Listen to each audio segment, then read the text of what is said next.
اس میں حضرت نے لکھا ہے کہ شہر بصرہ میں کوئی بزرگ تھے تو ان کے جسم سے نا کستوری کی مسک کی خوشبو آیا کرتی تھی حضرت. لکھا ہے کہ وہ خوشبو اس قدر زیادہ تیز تھی کہ حضرت اس گلی سے بھی گزر جاتے نا تو لوگ بھی کہا کرتے تھے لگتا ہے مسکی رحمت اللہ تعالی علیہ گزر کے گئے ہیں، کیونکہ جسم سے خوشبو آتی تھی.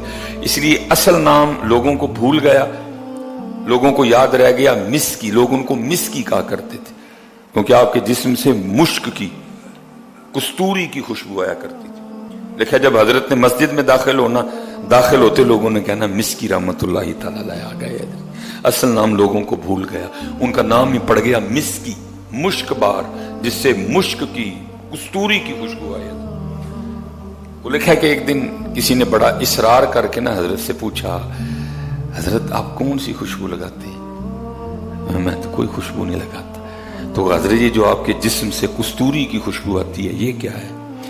آپ نے فرمایا میرا واقعہ بڑا عجیب ہے. حضرت سنائیں ہمیں بھی. فرمایا میں جب جوان ہوا نا تو میں صرف جوان نہیں ہوا، اللہ نے شرم و حیا کے زیور سے بھی مجھے آراستہ کر رکھا تھا.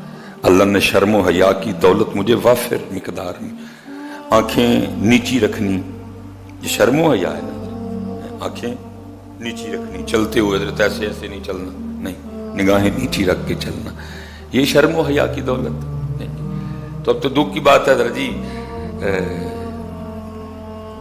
کبھی مردوں میں بھی ہوا کرتی، تب تو عورتوں میں بھی کوئی نہیں رہی ہے.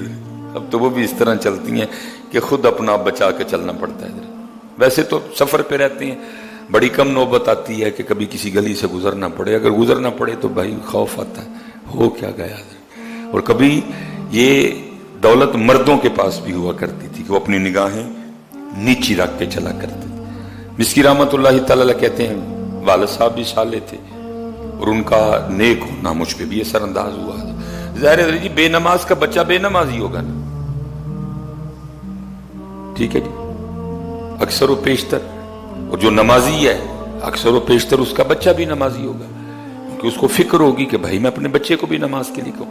جو خود قرآن پاک کی تلاوت کرنے والا ہے اس کے بچے بھی کریں گے آگے سے. جو خود ذکر و اذکار کرنے والا ہے آگے اس کے بچے بھی کریں گے. انہوں نے کہا والد صاحب صالح تھے، انہوں نے تربیت کی، انہوں نے جو ہے نا میری تعلیم و تربیت کا بڑا خیال رکھا اور اللہ نے پھر مجھے شرم و حیا کی دولت سے نواز رکھا تھا.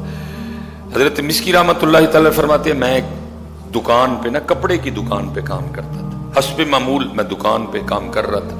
ایک بڑی آئی اور اس نے آ کے نا کچھ کپڑے پسند کیے اور پسند کر کے نا میری طرف اشارہ کر کے کہتی ہے کہ آپ اس طرح کریں کہ اس نوجوان کو میرے ساتھ بھیجیں، میری مالکن نے جو کپڑے اس میں سے رکھنے ہوں گے نا وہ رکھ لے گی اور جو نہیں رکھنے ہوں گے وہ واپس بھیج دے گی اور جو رکھے ہوں گے ساتھ ان کی قیمت بھی اس بچے کے ہاتھ بھیج دے گی.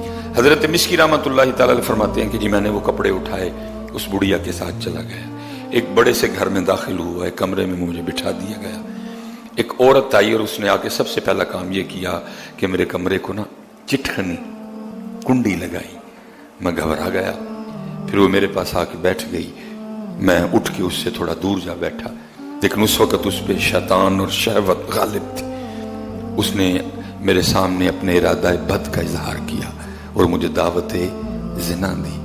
میں نے اسے کہا کچھ خدا کا خوف کہا، کیا تجھے اس بات سے ڈر نہیں آ رہا کہ اللہ پاک تجھے اور مجھے دیکھ رہے ہیں؟